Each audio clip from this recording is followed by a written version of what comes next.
লক্ষ্মীপুর শহরে ৫তলা ভবনের কার্নিশে উঠে লাফিয়ে পড়ার হুমকি দেন রহস্যময় এক যুবক। এতে এলাকা জুড়ে ছড়িয়ে পড়ে আতঙ্ক। ৩ আগস্ট রোববার রাত ৮:৩০টার দিকে পৌরসভার বালিকা বিদ্যা নিকেতন সড়কে এই ঘটনা ঘটে। প্রত্যক্ষদর্শীরা জানান, ইমন নামের ওই যুবক একটি ৫তলা ভবনের ছাদে উঠে লাফিয়ে পড়ার হুমকি দিতে থাকেন। এতে এলাকার মানুষজনের মধ্যে চরম উৎকণ্ঠা সৃষ্টি হয়। ইমন পৌরসভার বাঞ্চানগর এলাকার দোখলাবাড়ির মোহাম্মদ খোকনের ছেলে। ঘটনায় এলাকা জুড়ে তুমুল চাঞ্চল্যের সৃষ্টি হয়।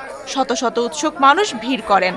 খবর পেয়ে ফায়ার সার্ভিস ও পুলিশ সদস্যরা ঘটনাস্থলে পৌঁছান। প্রায় ১ ঘন্টা ধরে কৌশলে তার মন জোগানোর চেষ্টা করেন তারা।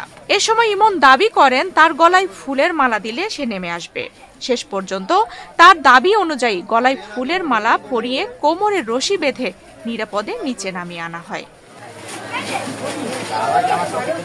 Lakshmipur fire service station officer Ranjit Kumar Saha বলেন, পদ্মা সেতু, মেট্রো রেল এবং এলিভেটেড এক্সপ্রেসওয়ে নির্মাণের গর্বিত অংশীদার বসুন্ধরা সিমেন্ট। তাকে উদ্ধারের পর পুলিশের সহায়তায় পরিবারের কাছে হস্তান্তর করা হয়েছে। প্রাথমিকভাবে ধারণা করা হচ্ছে তিনি মানসিকভাবে বিপর্যস্ত। সন্ধ্যা ৬:৪০ মিনিটের সময় আমরা সংবাদ পাই যে শাঁখারীপাড়ায় একটি ৫তলা বিশিষ্ট ভবনে ৫তলায় একটি ভিকটিম বারান্দা দিয়ে আটকে পড়ে গেছে, বারান্দার বাইরে আটকে পড়ে গেছে। তো খবর পেয়ে আমরা দ্রুত ঘটনাস্থলে চলে আসি। আসার পরে আমরা দেখলাম যে সে এই বেলকনির বাইরে সে দীর্ঘক্ষণ সে অবস্থান করেছিল।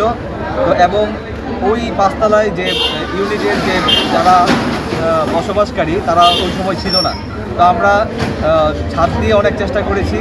তো এই সময়ে ওনারা চলে এসেছে। তো আমরা পরবর্তীতে আমরা ৫তলায় যে ইউনিট আছে ওই ইউনিটের বারান্দা দিয়ে তাকে প্রায় ১ ঘন্টা চেষ্টা চালিয়ে তাকে বিভিন্নভাবে প্ররোচনা করে তা আমরা যে রশি আছে রশি তার কোমরে বেঁধে আমরা ১ ঘন্টা চেষ্টার মাধ্যমে আমরা তাকে ছাদ দিয়ে আমরা তাকে উদ্ধার করতে পেরেছি।